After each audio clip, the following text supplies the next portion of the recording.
I'll eat it. I'll come back. Don't you worry. I'll eat it.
Good afternoon. I'd like to call the meeting of the Board of Public Utilities for the City of Santa Rosa to order. We may have a roll call, please. Thank you. Board Member Wright? Here. Board Member Watts? Board Member Walsh? Board Member Grable? Here. Board Member Badenfort? Here. Vice Mayor Arnone? Here. Chair Galvin? Here. Let the record show all members are present with the exception of Board Member Walsh and Watts. Thank you. Good afternoon, everyone. Just a reminder to please have your microphones muted when you're not speaking. Put away your cell phones and personal computers and try and keep your video on. Any statements of abstention by board members? Hearing none. We have no study session. We have 2 sets of minutes to approve. So we'll now take public comments on item number 4.1 and 4.2. If you wish to make a comment via Zoom, please raise your hand. If you're dialing in via telephone, please dial *9 to raise your hand. Secretary Manis, do we have anyone? We have no hands being raised via Zoom. Thank you. The minutes will be entered. We'll move now to item 5.1, staff briefing. Director Burke. Thank you, Chair Galvin and members of the board. Item 5.1 is our water and recycled water supply update. And making the presentation will be Peter Martin, our Deputy Director of Water Resources, and Mike Prinz, our Deputy Director of Water Reuse Operations. Great. Good afternoon, Chair Galvin and members of the board. Happy to be here with the water supply update. That's December. It's the last water supply update of this calendar year. Go to the next slide, please. So in terms of storage in Lake Pillsbury, storage is at about 29,500 acre feet. The target storage curve for operating that reservoir is typically just a little bit below that. But over the last week or so, storage has increased in Lake Pillsbury. You had seen it declining over the last couple months of about 1,500 acre feet. So these storms did happen to bring in quite a bit of storage in Lake Pillsbury. But just to note, PG&E continues to operate under their variance issued by FERC that gave them relief from their mandated releases in the upper Russian River, effectively reducing their requirements for 75 cubic feet per second down to a minimum of 5 cubic feet per second in the East Fork of the Russian River. The variance that they're operating under will not conclude until Lake Pillsbury reaches a storage level of 36,000 acre feet. So perhaps sometime next month, given potential for rain, at which time they will then be obligated to release 45 cubic feet per second. So it will ramp up a little bit. But just notably for the board, at this time, PG&E is going to need to reassess their requirements for the transfers under the FERC license in April of next year. As we've heard previously, since the powerhouse is non-operational, PG&E does not intend to make any additional discretionary releases above and beyond their minimum requirements. So something to look out for. This particular constraint could, again, with the powerhouse non-operational next year until it can be repaired, could potentially have substantial impacts on the supplies in the upper Russian River and Lake Mendocino next year. Next slide. And then at our last board meeting, I did mention that Sonoma Water's temporary sea change petition order dating back to last summer was going to expire this week. Sonoma Water did file another temporary sea change petition in October, hoping to receive relief from the requirements for their minimum in-stream flows under Decision 1610 that dictates minimum in-stream flows for their water rights. We did hear that they received that order yesterday. So I think, primarily, it allow them to continue to operate and make decisions on the water year classification based on storage in Lake Mendocino. So as you know, current storage in Lake Mendocino is about 37,000 acre feet, or about 64.5% of their target water supply storage for this time of year. And reservoir outflow is about 25 cubic feet per second. Storage is gaining slightly, about 800 acre feet over the last week. But I think per the order, it's notable that since storage remains below 45,000 acre feet, the water year will now be classified as dry, absent any substantial rainfall in the coming weeks into January. So Sonoma Water will be able to operate under a dry year classification based on the hydrologic index and the storage in Lake Mendocino rather than Lake Pillsbury. Next slide.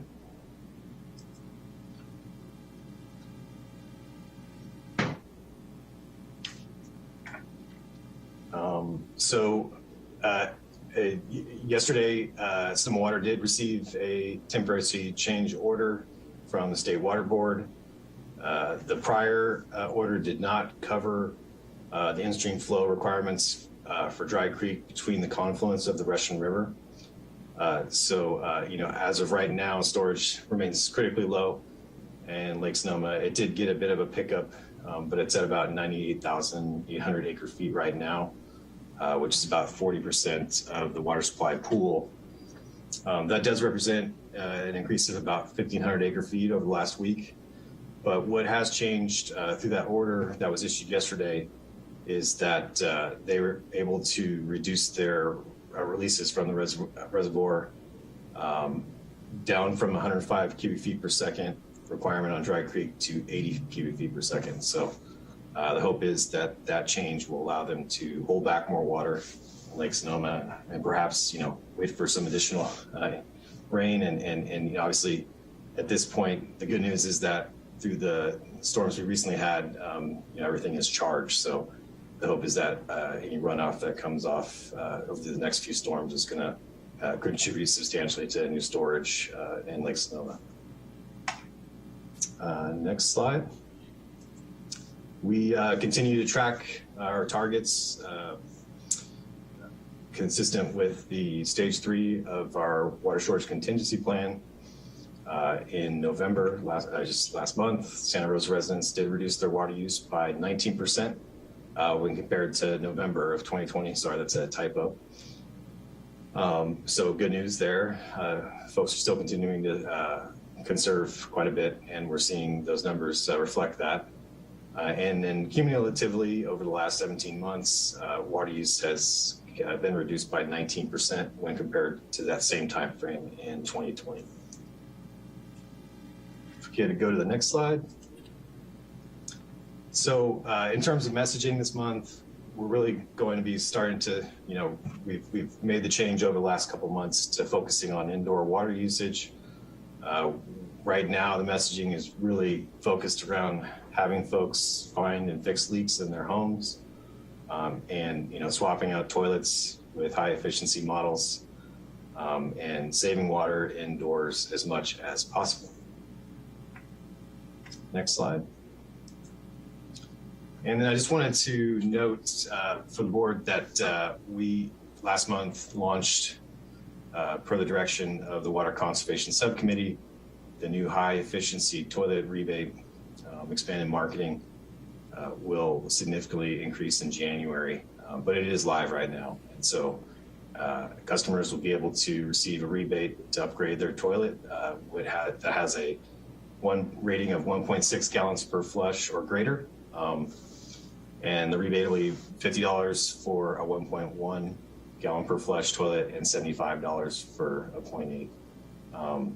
The reason why we did provide them with those two options is the fact that in some commercial settings, there's something called drain line carry, and you do need some additional water to keep things operating in some scenarios. So I want to make sure we were consistent with the needs of all of our customer classes as well. And I do want to note in the trailer bill for the state last year, the city of Santa Rosa did receive $1.5 million in state funding. That was specific to installing high efficiency water fixtures in folks' homes. So we'll be pursuing a limited term direct install program when we receive that money. And so tentatively, we're targeting 2023 to 2024 to pursue that program. And also, we have targeted and put in for additional grant funding from the federal government as well. So, and we'll be marketing with this Fix Your Flush marketing campaign too. I don't know about you, but high efficiency toilet does make a good Christmas present. So you look out for that too as well. So with that concludes my portion of this presentation, and I'll pass it over to Mike Prince. Okay, thanks, Peter. Good afternoon, Chair Galvin and members of the board. Happy to give you the current update. And next slide, please. I wanted to start out by talking a little bit about a project that was recently completed on the Rohnert Park pump station. Rohnert Park is a very significant recycled water customer of the subregional system. This map shows the Laguna Treatment Plant complex and campus in the upper left-hand corner of the map excerpt. And then the red circle shows roughly where the Rohnert Park pump station is relative to Rohnert Park, which is more or less on the lower right-hand side of the map here. So this is just to orient you spatially. Next slide, please. The Rohnert Park pump station has a pretty significant filtration system on part of the plumbing manifold there at the station. On the right-hand side, you see a photo of the previous filter canisters and manifold. And on the left-hand side, you see the new configuration. The right-hand picture is of equipment that was at the end of its useful life, not functioning very well. And over the course of the past year, staff in-house replaced the entire filtration system and some of the manifold. It's a very robust replacement, stainless steel material, and demonstrates what we can do in-house. We have a lot of in-house capacity for this type of stuff, and staff did it when they had time, which is why it took ultimately a year to do. But I think it's a good example of work that staff do that is sometimes unnoticed because it's not visible to the public and isn't always highlighted because it's not a capital improvement project and publicly bid and awarded. So just a few visuals of that. Next slide. This is just a different perspective on the stainless steel canisters and some of the manhole plumbing. Obviously, as you can see, we do have some paint work to do, some coating work to do, which we will get to when time permits, but this more or less just highlights other views of the stainless steel filtration canisters and plumbing. Next slide. Just some other views from different perspectives. Again, kudos to the in-house staff who are involved in our mechanical team and reclamation team who worked on this project. I'm proud to see the kind of work that they can do when they're given the resources and have time to work on it. Next slide. Moving on, I wanted to talk a little bit about our recycled water production. This chart, it shows the trend over the water year for multiple years, which is sort of the oscillating light blue lines. The gray line shows the average recycled water production from 1986 to 2021. Drawing your attention to the red dotted line is the last water year. We had a fairly low average dry weather flow of just over 13.1 MGD. Pretty low production year overall. And then on the left-hand side, you can see the current trend, which is still pretty low. And that's just the first month of the current water year. So low production, and puts us in the context of the average and other years. Next slide. So this is our recycled water storage curve, which I have shown you various points in the past. I think you're pretty familiar with what the lines represent. The black line is last water year, and I want to speak about that a little bit. Last year turned out to be a pretty good year in terms of delivery to our customers, but weather was very favorable. We had a very large isolated storm in October, which really was a game changer for the year. Had we not received that flow, and I think that contributed nearly 200 million gallons to the overall storage trend for last year, the balance of the year would have played out much more challengingly. Also, we had a late peak in our storage. Late peaks are generally good news. Low peaks are generally bad news. So we had a low late peak. But I wanted to point out those two aspects of last year's storage curve just to highlight how things went and how weather dependent our system really is. Last summer was not quite as hot as it could have been, and we did have some hot days without a doubt, but humidity and overall average temperature for the summer played favorably into demands for recycled water. Also on the left-hand side of the chart, you can see the current storage trends, which I'm going to speak a little bit more about later. Next slide.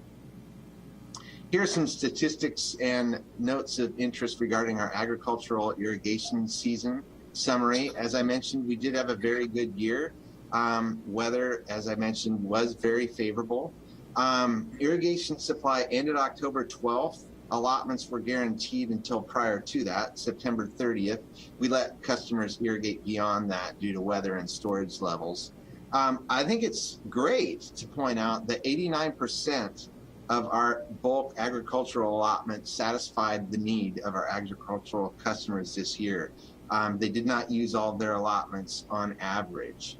Our highest use was over 100 million gallons, actually over 112 million gallons, but that only constituted 74% of the allotment for that particular customer. That customer's uses for a variety of uses, pasture, vineyard, and some vegetable irrigation as well. Our lowest use was 0%. We have some very small hobby farms, if you will, and in some seasons, this one being a good example, they don't always tap recycled water to support their operations. So we did have some customers who used no water.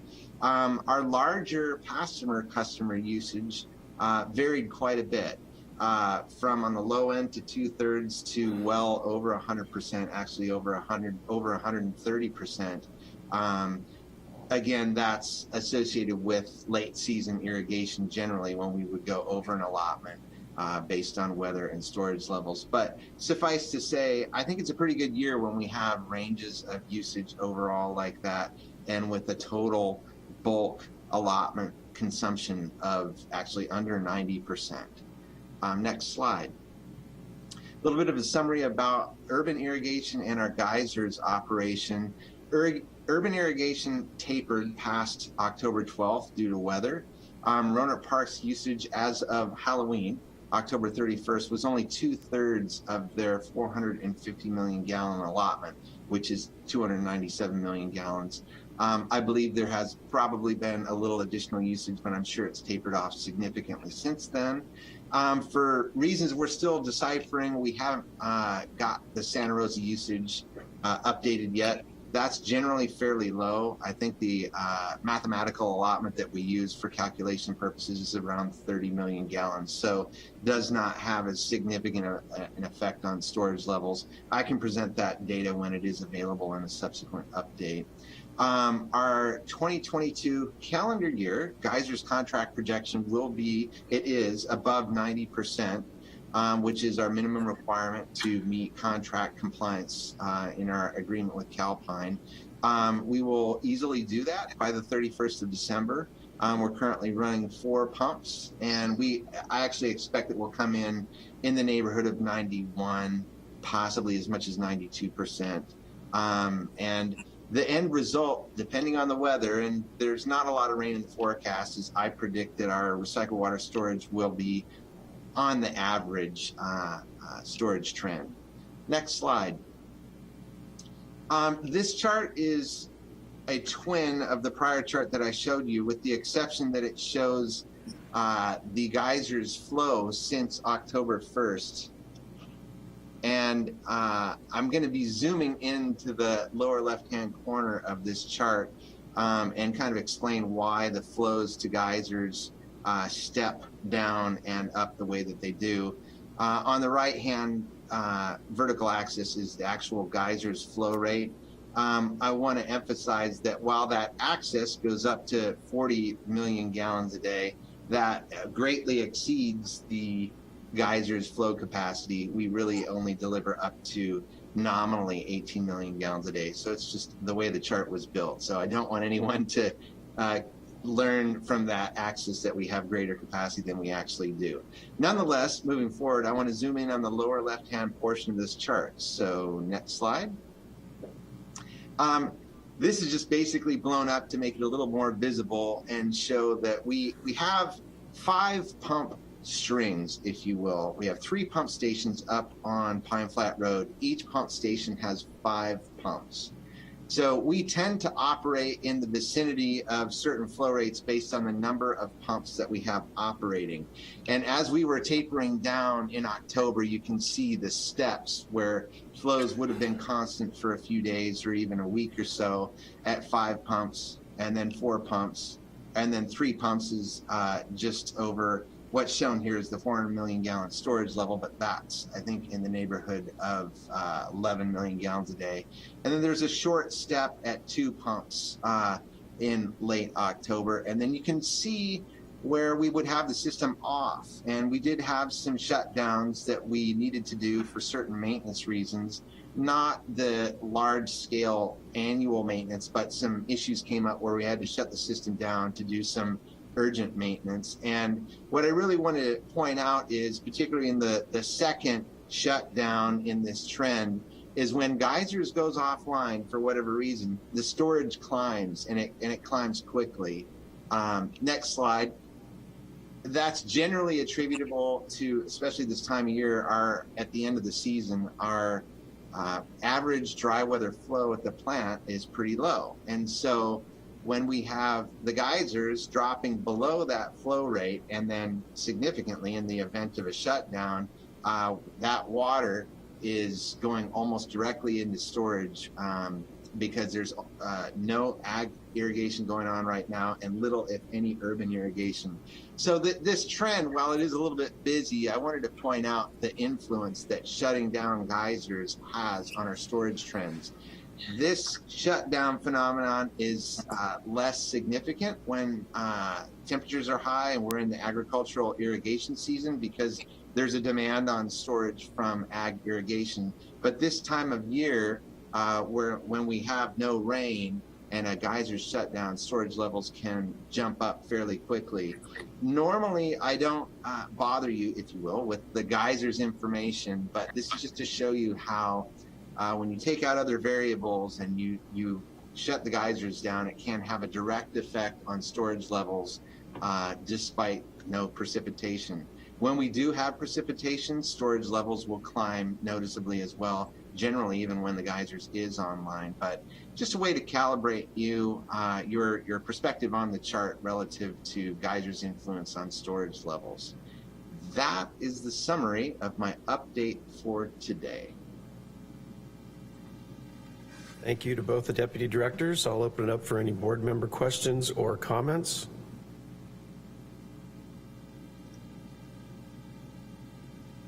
Seeing none, we'll open it up for public comments on item 5.1. If you wish to make a comment via Zoom, please raise your hand. If you're dialing in via telephone, please dial *9 to raise your hand. Secretary Manis? We have no public comments on item 5.1. Thank you. That'll take care of the staff briefings. Next item is item 6. I'm going to ask that the item 6.1 be removed from the consent calendar so that we can have a presentation by Assistant City Attorney Biggerstaff. So please proceed. Thank you, Chair Galvin. So we just wanted to point out this one substantive change that was made to the agreement since the board saw the original version. Just to clarify what occurred, we drafted this on behalf of both parties and then sent it to Windsor staff for review and final approval. And at some point on the back end of the process, they had their outside counsel review and transmitted it back to us. And generally indicated approval of the agreement as proposed. So upon my review, I noticed just a few days ago that there was this one additional provision that deviated from the version I had originally transmitted or given to staff to transmit. So at any rate, we called up Windsor and clarified that we'd prefer that 7D not be added, and they had no problem removing it. And so we are introducing this as amended from the last time you saw it. And I'm happy to answer any questions, and I believe Deputy Director McNeil is also available.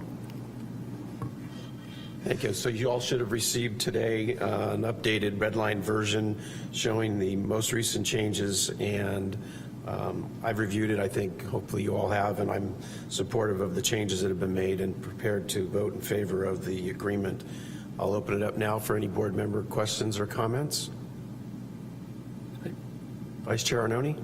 I just want to make one comment, which is that these kind of unintentional changes that sometimes happen in drafting completely validates our contract review committee. I mean, thank goodness we have a contract review committee where things like this can come to light and be discovered in time to fix it. And I just wanted to thank the contract review committee and its chair, our chair, for their work on that committee.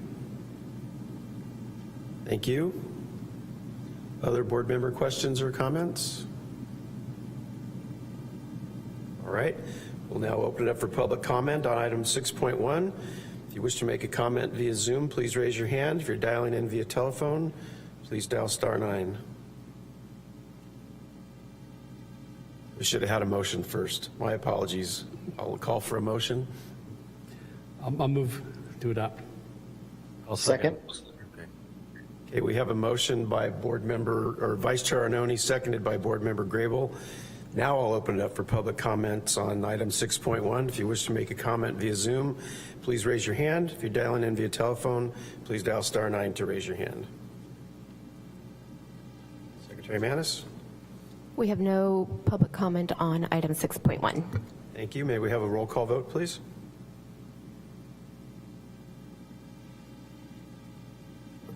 Thank you. Board Member Wright? Aye. Board Member Watts? Aye. Board Member Walsh is absent. Board Member Grable?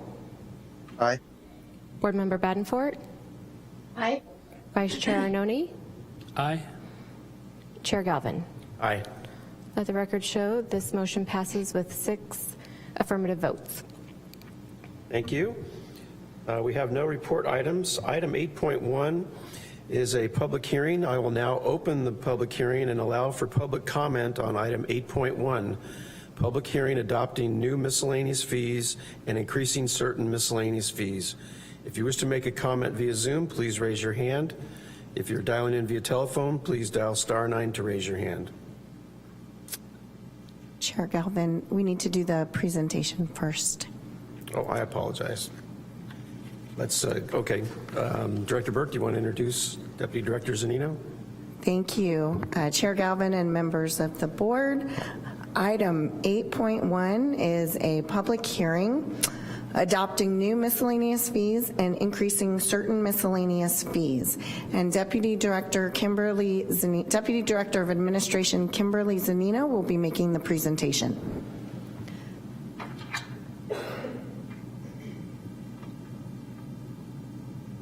All right. Good afternoon, Chair Galvin and members of the board. As Director Burke said, we are here today to look through the request for approval of an update to Santa Rosa Water's miscellaneous fee schedule. Next slide, please. As background, miscellaneous fees are charges to our customers for services that are not citywide, but specific to a customer or a property. We develop these fees so that they are not spreading the costs of the services to the entire ratepayer base. And there are currently 79 existing miscellaneous fees on the schedule. The typical calculation for developing these fees is based on staff time, vehicle costs, and materials, but there are times other methodologies are used, and today we will have a couple fees that are based on a different methodology, and we will look at that later on in the presentation. The fees are adopted through a public hearing, with the last one being held in March of 2019. Next slide, please.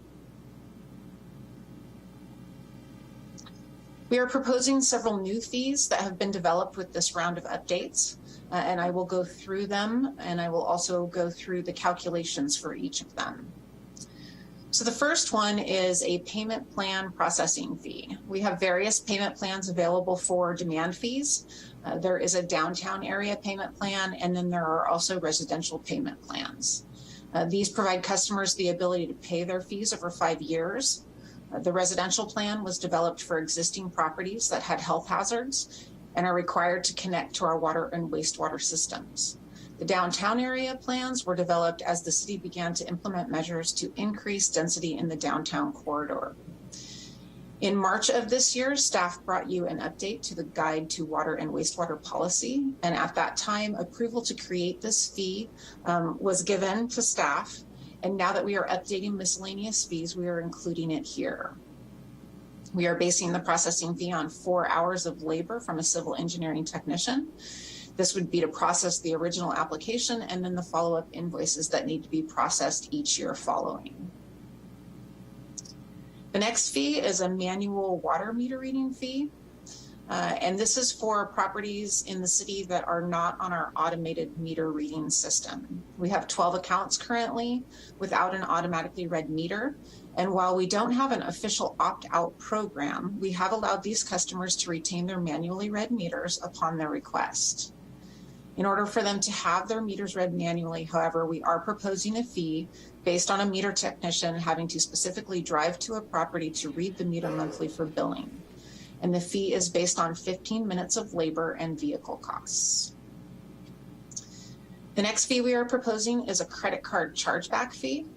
We have customers that pay their bill by credit card and then request a stop payment with their credit card company. And when they do this, the bank charges us $25. So we are proposing to recover that cost.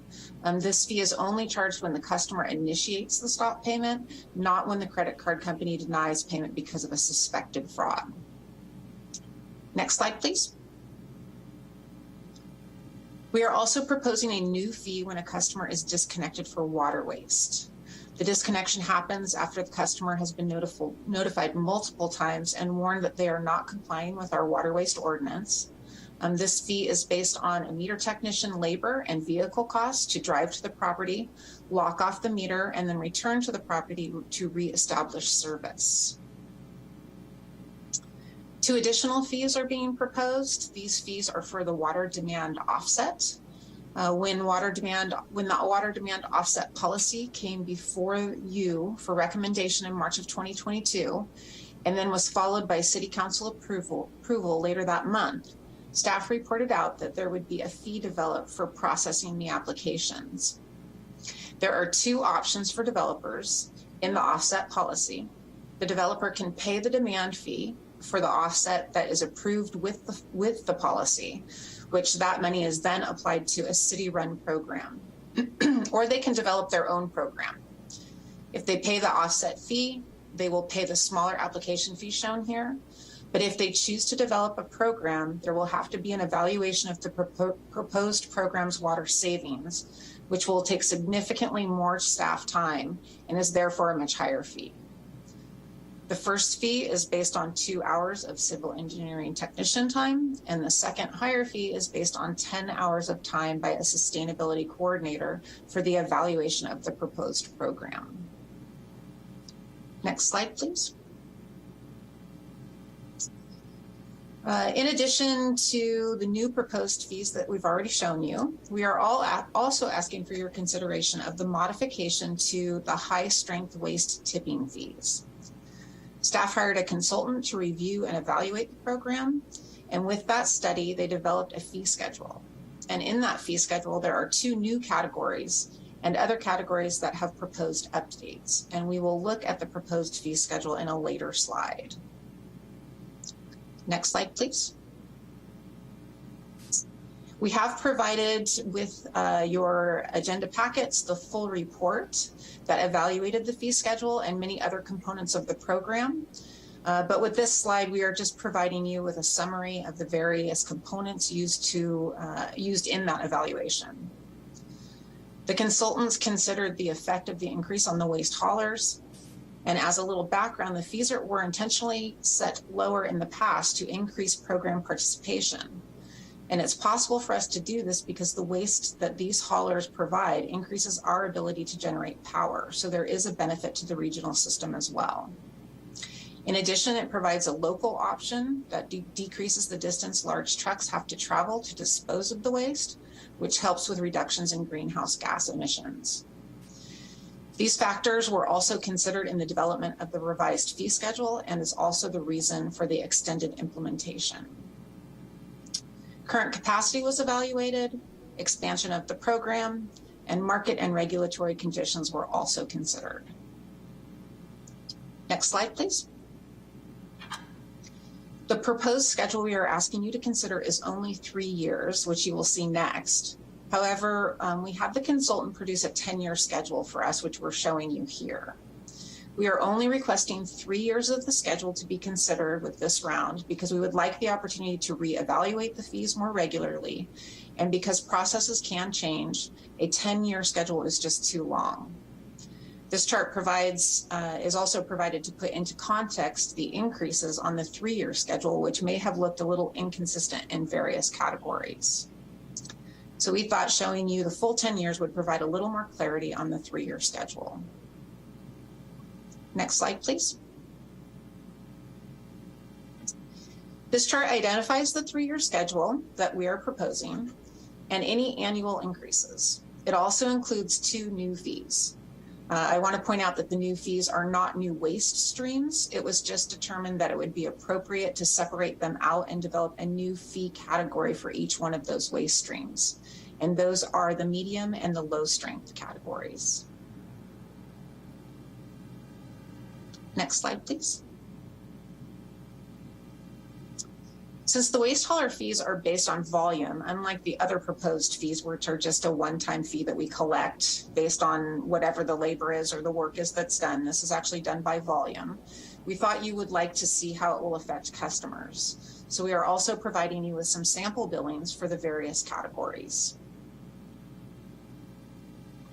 I will also point out that these are monthly billings. Next slide, please. So because there are so many miscellaneous fees, we just wanted to let you know and make you aware that the resolution that you are approving also includes the existing fees, not only the new and modified fees. We do this because it makes it much cleaner for staff and for our customers so they do not have to search through multiple resolutions for a complete list of these miscellaneous fees. Next slide, please. And before we move on to recommendation, we wanted to provide you with information on our public outreach and the schedule for the process for the public hearing and for the effectiveness of the fees. The public information was first seen at a subcommittee meeting on November 7th. That was publicly noticed. We also held a second budget review subcommittee meeting, which was also a publicly noticed meeting on December 1st. We held the second meeting because we had some questions that came up on November 7th, and the committee wanted to see a little bit more information. So we held 2 of those meetings. There have also been 3 public notifications in the Press Democrat, which has my contact information. So anybody who sees those can reach out directly to me, and I can provide them with additional information on any of the fees that they would like to get from us or they would like to know about. We, in addition, sent letters to the affected customers, so they were able to request information as well regarding the fees that will affect them. And they were also made aware of the date of the public hearing today. This is the schedule, next slide. This is the schedule for the fee process. It provides you with the publication dates, the dates of the subcommittee meetings that we held, and also the first scheduled public hearing that we had that was continued, and then today's public hearing. And the last thing on here is the date that the fees would become effective if they are adopted today. And that would not be until February of 2023. Next slide. So it is therefore recommended by the Budget Review Subcommittee and Santa Rosa Water that the Board of Public Utilities approve Santa Rosa Water's miscellaneous fees and charges schedule as proposed at a public hearing. And with that, I am here and willing to answer any questions that you may have. Thank you, Deputy Director Zanino. I'll open it up now for any board member questions or comments.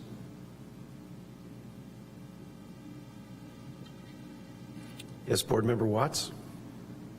Thank you, Chair. I just wanted to let everyone know that the Budget Subcommittee saw these items 2 times, and this last meeting we did vote unanimously to recommend this to the full board for a vote today. So I just wanted to let you know that before we continue our discussion today. Thank you.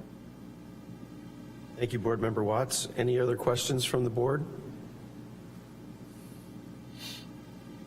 All right, now I will open up the public hearing. Oh, I'm sorry. Board Member Grable? No, Galvin, I tried to raise my hand in there. I know it's hard. My questions, I just had a few details. First, I was a little surprised to see the manual meter is mentioned. Is that in perpetuity? Is that something that either in perpetuity or change of ownership, or what? And then with that sort of understood surcharge for those 6 or 8 customers, does that mean that we're obligated to have our staff show up at a certain time every month to those properties? Is that the arrangement? Yes, so that's a monthly fee, and it's based solely on labor. So we have to send out a meter technician to read that meter every single month. It does have to be read at a specific time every single month because it's based on the billing schedules that we have. And so in order for them to stay within the required reading schedule that they have, our meter technician will have to go out and read the meter between, I think it's 28 and 32 days now is the longest our schedule goes. So they'll go out every month, read that meter, come in, then staff will do the work to manually get that read into the system and produce the bill. Wow. So whoever the account holder is charged with the fee. Okay. And if they decide to have a meter set, then no more fee. Got it. So in the case of change of ownership or something like that, we could reach out again and offer a smart meter to avoid this sort of perpetual drain, I would say, on our staff resources. Is that something that could be considered later? Correct. Okay. It was a worry to me when I just heard things like, I can't remember if the word was forever or something. I was like, oh no, Yeah, that's very strange. What was were there a variety of reasons given, or was it like a 5G sort of? There are basically 2 reasons typically. One is there are some customers that have some concerns about radio frequency. And choose also not to have their PG&E meter be automatically read as well. That's one of the concerns. Ours are on the frontage of the property and in a meter box. So by the time it gets to the house, there is no exposure anymore from all of the information that we were provided when we looked at the system to begin with. So we feel comfortable in requiring the meters. The second reason is there are some customers who feel that it is a privacy issue and that they would prefer not to be monitored that closely. And that, just because I'm curious, with our legal counsel and everything, that sort of right to privacy issue holds up in terms of their right to say, no, we don't want that installed? So we could move to a policy that would force them to have the meter. There has been, strong feelings from the few customers that are left. And so we have decided not to bring that forward to you yet, but to give them the opportunity to just pay for the service that we're going to provide, which is reading that meter, and then look at that in a future date. But there isn't really, when you look at what comes from the meter is completely separate, or the customer information is completely separate from that information that is sent to us. So the meters are read every hour. That data is sent to us. It's all just numbers. It doesn't associate with a customer until it gets into our system and is combined with the actual customer information inside of the system. We, as we talked about during the project, felt it was very important to try and get most of our customers, or all of our customers, on the automated reading, because especially during drought, this is a very important time for us to be watching for leaks and for any water waste that may be going on, things that are happening, outside of allowable times, like irrigation. It also gives us data that we'll use in the future for fire flows to determine, fire flow and pressures in our systems. So it provides us with a lot of really good data. It also provides our customers with some really great tools to watch their own water use. We have over 53,000 customers, so we're really not looking at this unless there's an alert that comes to us that really lets us know that there's something going on that needs to be taken a look at. Right.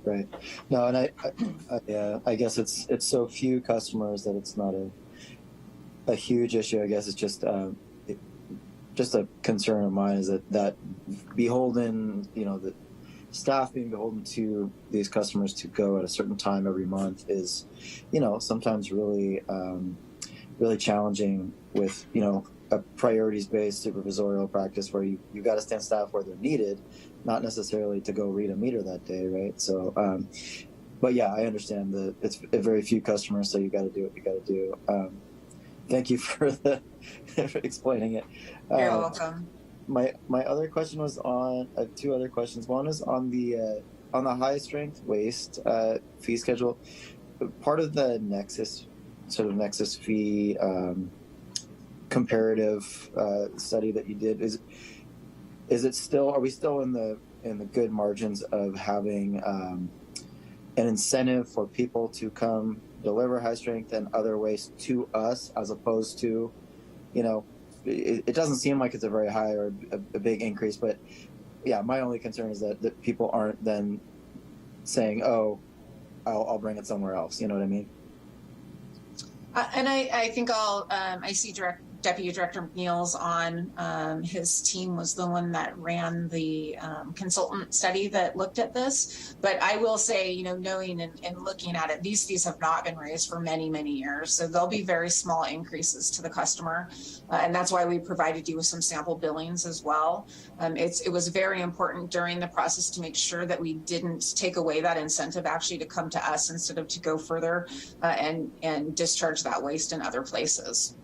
And specifically the high strength waste was, because I remember some other meetings where we were talking about trying to incentivize more high strength waste deliveries, and then the more I read about some breweries shutting down and this and that, it's just a concern that pops up. Make sure that we're still incentivizing more high strength waste coming to our facility, because it is of use to us. Yeah, I think that's correct. And in our study, we looked at the cost of treatment, and what we found with particularly the high strength waste, which is the stuff that goes straight into our digesters and makes gas that we convert into electricity, you'll see that the cost for that type is not going up. And that's why we came up with these low and medium strength wastes as separate categories. They kind of lumped in, which doesn't have that same energy generation. And you'll see the cost for low and medium strength waste going up higher because the cost of treatment is higher compared to the high strength waste. It's different than how most treatment of high strength of our waste stream works.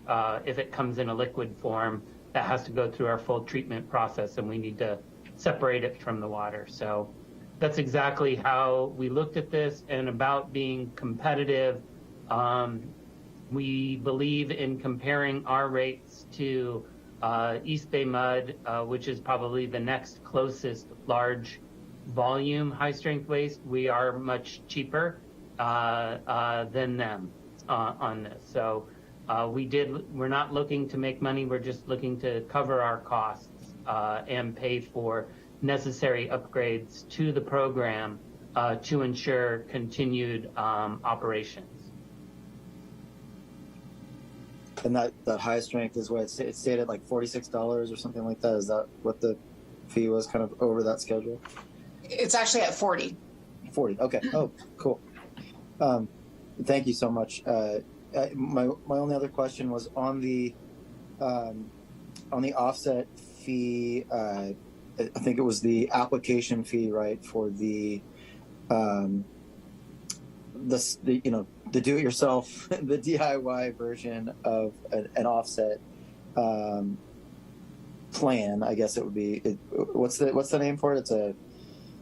It's a demand offset fee. It's a processing fee for the application, but they can develop their own program, and we just need to evaluate how much water savings that program would provide. And honestly, there would probably be follow-up afterwards as well to make sure that it is providing that sort of savings. We don't expect to see those in all of the research that was done through the offset policy.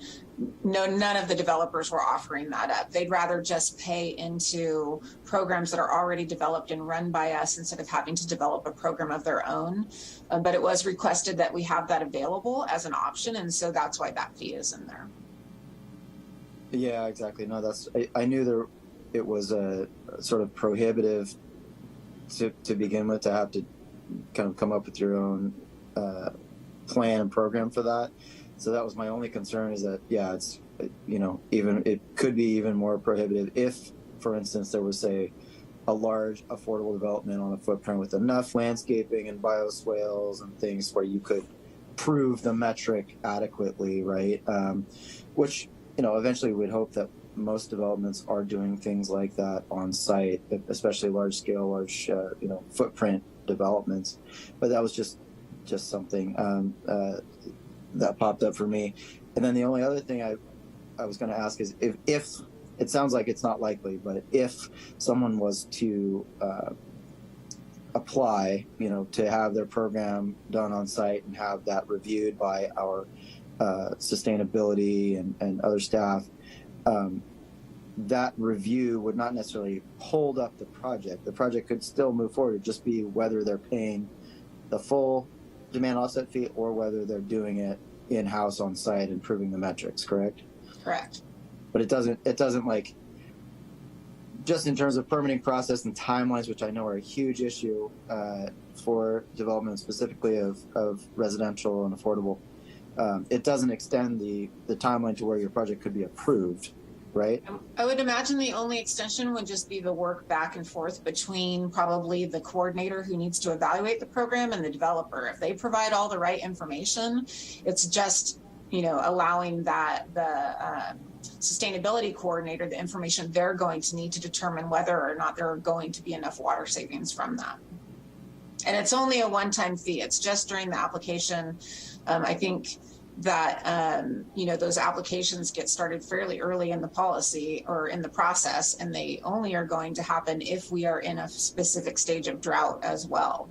So likely uncommon also, let's hope it's going to be very uncommon that we will be in a stage of drought where that's going to be needed. The stage 4 to 5. And yeah, and it would typically be included in their grading and landscaping plans and other, and in their fixtures and all. It would be included to where you could review it simultaneously, right? Yeah, they could. It depends on what they develop. I mean, they could decide that they want to provide low flow toilets and have enough savings that come from a program that they put together, from that. It's got to be something, though, that's outside of what they're required already in their own project. So it's kind of like a mitigation project that they would have to develop. So they could come up with all kinds of things, I'm sure, but that's probably part of the reason why it won't happen, is because it's much easier just to let us run a program that's already proven and solid and moving forward. And most of those efficiency standards are already built into code, probably. So correct. All right. Well, yeah. Thank you for the deep dive on that. I appreciate it. You're welcome. Thank you. Chair Galvin? Yes. Just if I could add in response to Board Member Grable's question, Just for clarification, the demand offset policy is in place, and all projects that go through right now do have to do the application. It's just they don't have to pay the fee or put the project in until we're at a higher stage. But all projects, since we adopted the demand offset policy that go through development now, do submit the application and we process it, and then they know exactly what the fee is going to be. They only have to pay it at occupancy if we're in the appropriate stage of our shortage plan. Thank you for that clarification. Any further board member questions or comments? All right, seeing none, I'll open it up now for the public hearing and allow for public comment on item 8.1, public hearing adopting new miscellaneous fees and increasing certain miscellaneous fees. If you wish to make a comment via Zoom, please raise your hand. If you're dialing in via telephone, please dial *9 to raise your hand. And I note for the record that there are no members of the public here in the council chambers, so Secretary Manis, do we have any public comments? We have no hands being raised via Zoom. Okay, I will now close the public hearing on item 8.1 and ask the board for a motion to approve the resolution. I'll move a resolution of the Board of Public Utilities of the City of Santa Rosa adopting a new and changed miscellaneous fee schedule and charges and waive the reading of the text. Second. Thank you.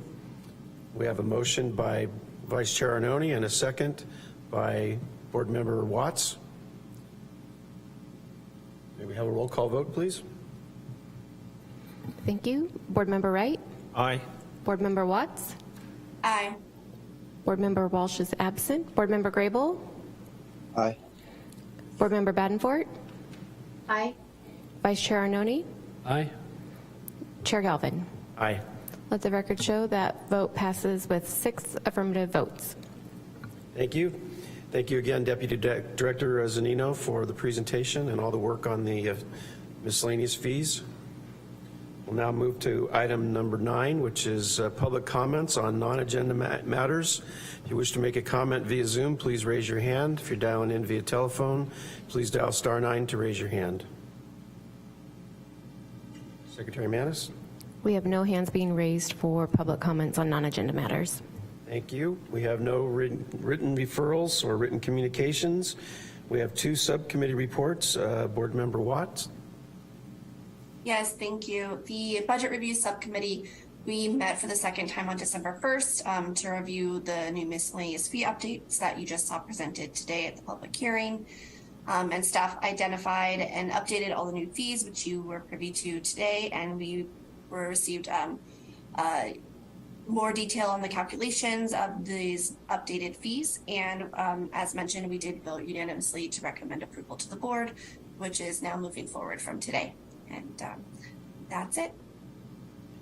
Any questions for Board Member Watts with regards to the Budget Subcommittee report? All right, I will make a report with regards to the Contract Review Subcommittee. We met on December 5th to review one agreement, which was unanimously recommended by the subcommittee and was on today's consent calendar. The item was a proposed agreement between the City of Santa Rosa and the Town of Windsor to allow for the purchase and sale of phosphorus offset credits to allow each entity to comply with the phosphorus discharge requirements contained in the entity's National Pollutant Discharge Elimination System wastewater permit. Any questions with regards to the Contract Review Subcommittee report? All right, we will now take public comments on item 12. If you wish to make a comment via Zoom, please raise your hand. If you're dialing in via telephone, please dial *9 to raise your hand. Secretary Manis? There are no hands being raised for item 12. Thank you. Item 13 is a board member report. Do we have any board member reports? Hearing none, we'll move on to item number 14, which is the director's report. Thank you, Chair Galvin and members of the board. I have a couple items to report on to you this afternoon. First, I wanted to just give a very brief update on our ultraviolet disinfection replacement project, or our UV project.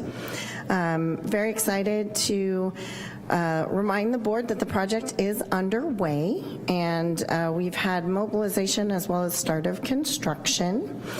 You may notice if you go out to the treatment plant that we've actually changed access. So we are now using the middle gate for entering the treatment plant and using the north gate for exiting the treatment plant. Signage is available and in place, and all construction activity is entering and exiting through the southern gate, which used to be the main entrance to the treatment plant. So just reminding everyone that that change is in place, especially if you go out to visit the treatment plant, because you'll see a lot of big equipment, and we don't want cars to get damaged in any way.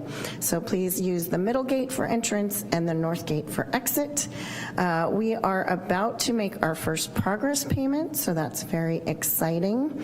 And we've also had a lot of utilities relocated to start the construction. So we've removed the previously abandoned original plant discharge pipes, and that effort is nearly fully complete. We are starting a temporary plant gas service relocation. That should be happening in the next couple weeks and be finished by the end of December. And then we also have our existing plant effluent lines that bisect the new facility and will need to be bypassed prior to completion of excavation. The bypass planning is nearly complete, and the bypass piping construction will be our next big effort that will be going starting this month. So we're very excited that this project is very much underway, and just want to thank all the folks that are working on this project, as it's a big undertaking. To keep the board informed of this nearly 3-year project, or 2.5-year project probably now, we are planning to do quarterly updates, roughly quarterly updates to the board, so you can be informed as the project continues to progress.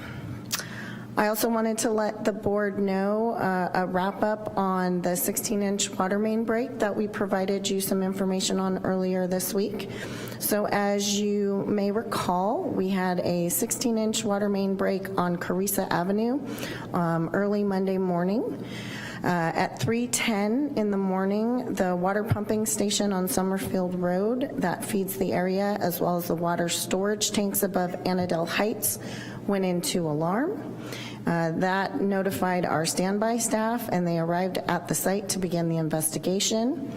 Upon discovering the break, they had to use extreme caution as well as be incredibly careful to isolate the valves on a 16-inch main, because that's a lot of water. And so they very carefully isolated the leak, shut down the valves, and made sure that they didn't have any subsequent breaks occur by doing anything too quickly. Staff did a great job and isolated the main at approximately 5 a.m. and then crews were called in and mobilized to start the repair.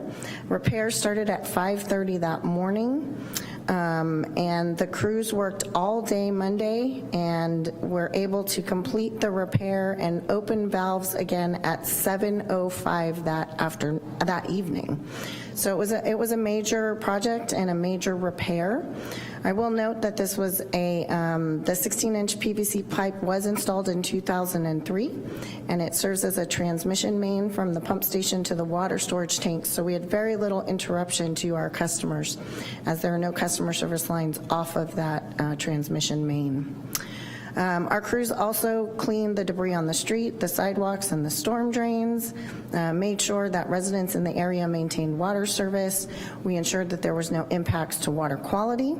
And then on Tuesday, temporary repairs to the roadway were completed, and we will be back out in the spring to do final paving because we can't do that during the winter.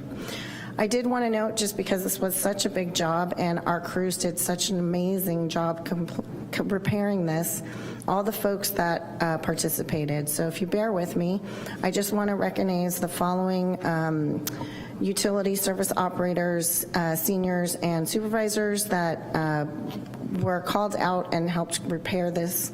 That includes Jose Valencia, Dave Ward, Kyle Sheets, Jason Dyer, Eric Anderson, Jared Wirtz, Cody O'Brien, Sky Chan, Ben Alexander, Alex Mora, Andrew Razzo, Jesus Oraga, Dwayne Linwood, Jose Magna Flores, Franz Helmer, Troy Atha, Jason Leaf, Paul Gallardo, Dasan McKenzie, Jesse Lewis, Mike Watterson, and Marcelo Vasquez. As you can see, this was a major, major effort, and our folks did such a great job. I cannot commend them enough for the work that they did, especially with such a big main, and keeping customers in service that whole time is phenomenal. So very well done to the team, and I thank them so much for their effort. I also wanted to let the board know that we are planning, based on Chair Galvin's approval, to cancel the January 5th, 2023 BPU meeting. So you will be seeing a cancellation notice. And then last, I just wanted to take a moment, as this is our last meeting of the calendar year, to not only thank the board, Chair Galvin, Vice Chair Arnone, and all board members for your leadership and your support during this past year. We so greatly appreciate working with all of you as board members, and I just wanted to wish you all a very happy holidays, and just have a great holiday, and thank you so much. And that's the end of my report, and I'm happy to answer any questions. Thank you, Director Burke. I'll open it up for any board member questions or comments. All right, seeing none, we'll now take public comments on item number 14. If you wish to make a comment via Zoom, please raise your hand. If you're dialing in via telephone, please dial *9 to raise your hand. Secretary Manis? There are no hands being raised for item 14. Thank you. That concludes our agenda. I also would like to join Director Burke in wishing all of you a Merry Christmas, a Happy Hanukkah, and a Happy New Year to you and to all your families. We'll see you in 2023, and we are adjourned.